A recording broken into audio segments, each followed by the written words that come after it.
Hello there, science enthusiasts. With me is amazing Dr. Seth, my lab assistant who does a lot of great demonstrations for me. And today we're going to do a crash course on collisions, and we're going to explore some very important scientific principles in collisions: conservation of linear momentum and conservation of mechanical energy. And what we have is a standard setup here for a physics class, which is 2 equal mass carts on a level track. And we're going to first start out with some elastic collisions. And Seth, can we go ahead and start an elastic collision here? Let's have one cart with initial velocity at rest, and we'll see what the other cart that has a non-zero initial velocity does when it collides with that cart. Watch this, guys. I just did something super cool. Watch this. Whoa, that has 3 collisions. Okay, so let's go ahead and put the red cart at rest, and let's collide the blue cart gently. Okay, what we see is that the red cart has that velocity that the blue cart has, and the blue cart goes to rest. So they exchange velocities. Let's go ahead and, is this colliding stuff making you sleepy, Seth? I'm just tired. Okay, let's go ahead and exchange velocity. Let's give both carts an initial velocity. Let's gently, there we go. When we do a collision like that, they exchange velocities and they exchange speeds and go off in opposite directions. Okay, let's try the other cart at rest. Okay, go ahead and collide. There we go. You notice that the red cart goes to rest and the blue cart inherits the velocity of the red cart. Let's put 2 equal masses on the carts. Let's put those 250 gram, they're approximately 250 gram masses on each cart and see what happens when we collide them. Okay. Okay. Wait, let's test this thing. Supposed to do this one? Not quite yet. Okay. There we go. Let's go ahead and collide. Do enough. There we go. And let's make one at rest and collide the other. Oh, nice. Okay, we see it still holds if we increase the mass.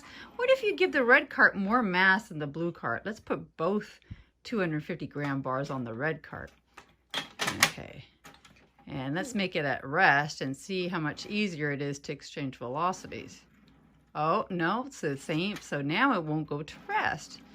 You see how that changes? And you can see what the final velocity is if you know their initial velocities by using conservation of linear momentum. All right, let's go ahead and do an inelastic collision.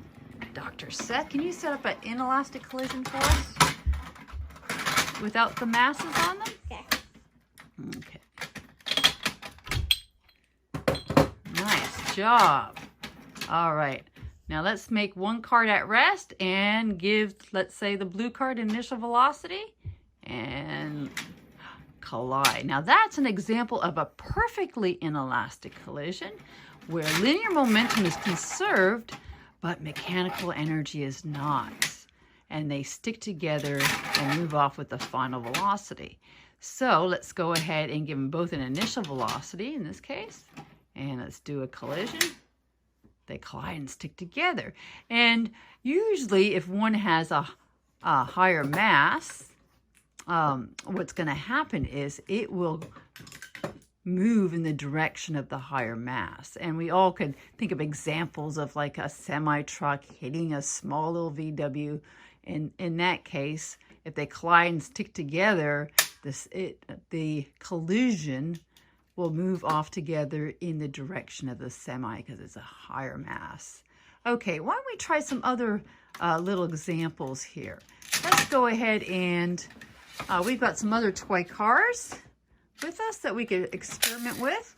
We have some of Seth's collision cars.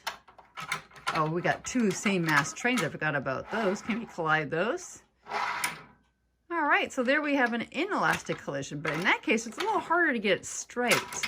when we conserve linear momentum, what we're looking at is a center of mass collision on top of the center of mass, which could happen in some cases, but typically, if we look at how car crashes occur, it's very difficult to hit the center of mass, and usually it ends up with a little bit of a rotation. Let's try some almost equal mass toy cars. Okay, if we have one at rest, there we go. We could see that the same principles hold. Let's say we have one of these carts at a stop sign. Okay, and then we have another car behind it. Okay, is that one going to collide with that one? Let's see what happens there. Okay, that one pushes the other one off in the opposite direction. Now, if you had another car, if you had two cars waiting at a stop sign at rest, and you put another car in, and one car comes zipping by, what happens?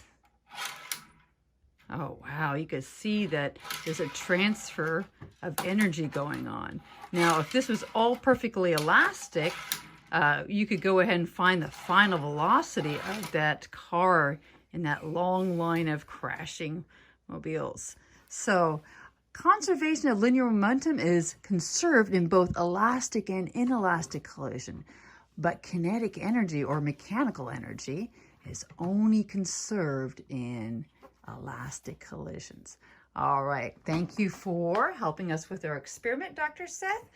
Take a bow for science. We appreciate your hard work, even on the days you are tired.